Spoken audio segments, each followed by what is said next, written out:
جاندار کے قتل کو مذہبی فریضہ کہنا جرم نہیں چھپاتا، بلکہ ثابت کرتا ہے کہ درندگی نے لباس بدلا، فطرت نہیں بدلی۔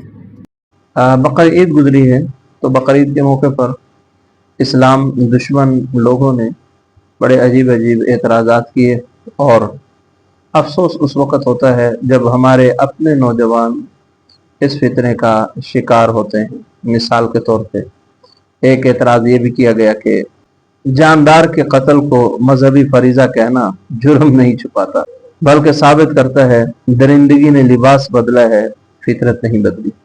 اس طرح سے قربانی کے اس مسئلے پر اعتراض، اٹیک اور استہزاء، مذاق اڑانا، افسوس سب سے زیادہ اس وقت ہوتا ہے جب اسی فتنے کا شکار ہمارے کلمہ گو مسلمان وہ بھی ہو جاتے ہیں، بلکہ بہت دفعہ اعتراض کرنے والے بھی مسلمان ہوتے ہیں۔ یقین کریں بہت تکلیف ہوتی ہے جب ایمان کی حقیقت کا پتہ نہیں ہوتا، تو پھر اس طرح کے اشکالات کیے جاتے ہیں۔ میں انہی کی زبان میں ایک دو جواب دوں گا۔ جانور کا گوشت کھانا جائز اور قربانی کو وحشت کہنا یہ تضاد نہیں چھپاتا، بلکہ یہ ثابت کرتا ہے منافقت نے لباس ہمدردی بدلا، حقیقت نہیں بدلی۔ یہ عجیب بات ہے کہ ویسے تم گوشت بھی کھاتے ہو اور جانوروں کا گوشت کھاتے ہو اور خوب کھاتے ہو، لیکن جب اسلام اس بات کی اجازت دے، اسلام کا کوئی امر یا حکم آ جائے، تو پھر اٹیک بازی کرنا شروع کر دینا۔ حقیقت میں تمہیں جانوروں کے ساتھ ہمدردی نہیں ہے، بلکہ یہ تمہاری منافقت ہے۔ خود کھاتے ہو گوشت، اور جب اسلام کا کوئی امر سامنے آتا ہے تو پھر اٹیک کرنا شروع کر دیتی۔ اور ایک دوسرے انداز میں بھی جواب دوں تو ایک جواب یہ بھی بنتا ہے کہ مذہبی قربانی کو درندگی کہنا یہ کوئی دلیل نہیں بنتی، بلکہ یہ ثابت کرتا ہے کہ تعصب نے لباس دانش بدلا ہے، فطرت نہیں بدلی۔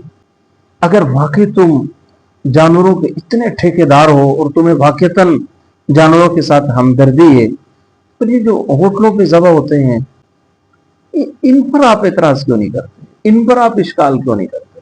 ان پر آپ تنقید نہیں کرتے؟ اس کی وجہ کیا ہے؟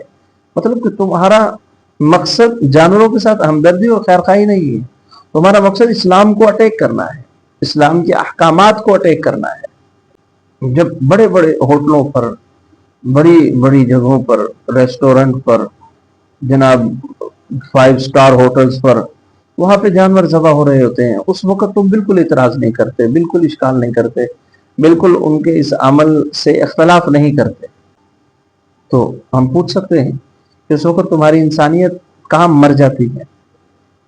تمہاری انسانیت اس وقت کہاں چلی جاتی ہے؟ تمہاری انسانیت اس وقت کیوں خاموش رہتی ہے؟ صرف قربانی پر ہی تمہاری چیخیں کیوں نکلتی ہیں؟